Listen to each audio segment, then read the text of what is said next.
বিসমিল্লাহির রহমানির রহিম। আসসালামু আলাইকুম প্রিয় শিক্ষার্থীরা, আজকের অনলাইন ক্লাসে তোমাদের সকলকে স্বাগত। আশা করি আল্লাহর রহমতে সকলে ভালো আছো। আলহামদুলিল্লাহ, আমিও ভালো আছি। আজ আমি তোমাদের পঞ্চম শ্রেণীর ইসলাম ও নৈতিক শিক্ষা বিষয়ে ক্লাস নিব।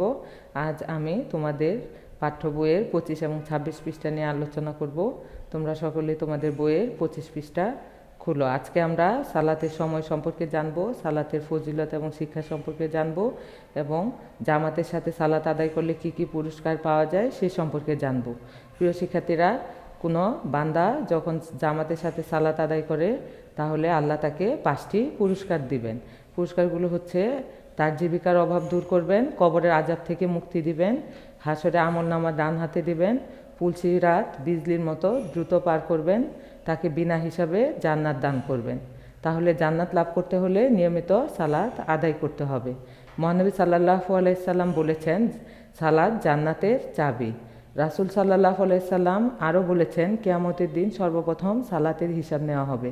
যার সালাতের হিসাব সঠিক হবে তার অন্য সব হিসাবও ঠিক হবে, আর যার সালাতের হিসাব গড়মিল হবে তার অন্য সব হিসাবও গড়মিল হবে। একাকী সালাত আদায়ের চেয়ে সকলে মিলে জামাতের সাথে সালাত আদায় করলে বেশি সওয়াব পাওয়া যায়। এর মাধ্যমে মুসলিমগণ দৈনিক 5 বার মিলিত হওয়ার সুযোগ পান, পরস্পরের খোঁজ খবর নিতে পারেন, একতা ভ্রাতৃত্ব সৃষ্টি হয়, পরস্পরের সম্প্রীতি সৃষ্টি হয়, সুখে দুঃখে একে অন্যের সাহায্য করতে পারে। সালাত মানুষের চরিত্র সংশোধনে বিশেষ ভূমিকা পালন করে। সালাত মানুষকে সব রকম অশ্লীল ও অন্যায় কাজ থেকে বিরত রাখে। আল্লাহ তাআলা বলেন, নিশ্চয়ই সালাত অশ্লীলতা ও খারাপ কাজ থেকে বিরত রাখে। সালাতের সময় সম্পর্কে এখন আমরা জানব। সময় মতো সালাত আদায় করা আল্লাহর হুকুম। যথাসময়ে সালাত আদায় না করলে আদায় হয় না। এ সম্বন্ধে আল্লাহ তাআলা বলেন, নিশ্চয়ই সঠিক সময়ে সালাত কায়েম করা মুমিনের জন্য ফরজ। রাসূল সাল্লাল্লাহু আলাইহি সাল্লামের কাছে প্রশ্ন করা হয়েছিল, আল্লাহর কাছে কোন আমলটি উত্তম? তিনি উত্তরে বললেন, সময় মতো সালাত আদায় করা। সালাত আদায়ের সময় সম্পর্কে আমাদের ভালোভাবে জেনে নিতে হবে। এসো এবার আমরা সালাতের রক্তের বিবরণগুলো জেনে নেই। ফজর সালাতের সময় শুরু হয় সুবহি সাদিক হওয়ার সাথে সাথে এবং সূর্য উদয়ের পূর্ব পর্যন্ত এর সময় থাকে। রাতের শেষে আকাশের পূর্ব দিগন্তে লম্বা আকৃতির যে আলো রেখা দেখা দেয় তাকেই বলে সুবহি সাদিক। এবার এসে আমরা জোহরের সময় সম্পর্কে জানি। দুপুরের সূর্য পশ্চিম আকাশে হেলে পড়লে জোহরের রক্ত শুরু হয়। ছায়া আসলে বাদে কোনো বস্তুর ছায়া দ্বিগুণ হওয়া পর্যন্ত এর সময় থাকে।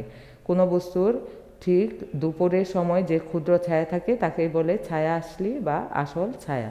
জুমার সালাতের আলাদা কোনো অক্ত নেই, জোহরের সময়ই জুমার সালাত আদায় করতে হয়।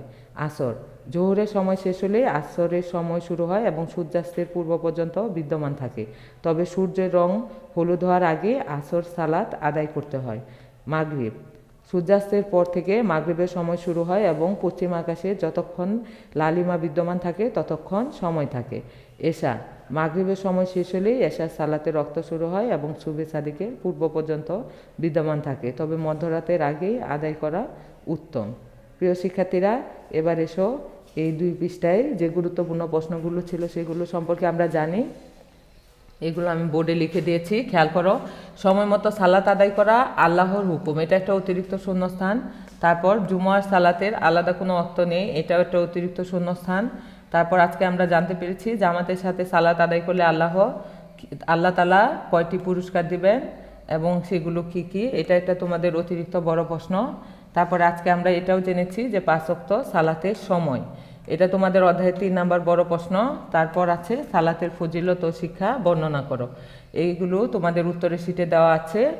আমি তোমাদের একটি বাড়ির কাজ দিয়েছি, বড় প্রশ্ন 3 নং, এটা তোমরা HW খাতায় করে রাখবে এবং স্কুল খোলা হলে আমাকে দেখাবে।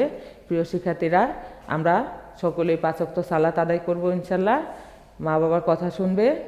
আগামী ক্লাসে আবার তোমাদের সাথে দেখা হবে। সে পর্যন্ত সকলে ভালো থাকো, সুস্থ থাকো। আল্লাহ হাফেজ।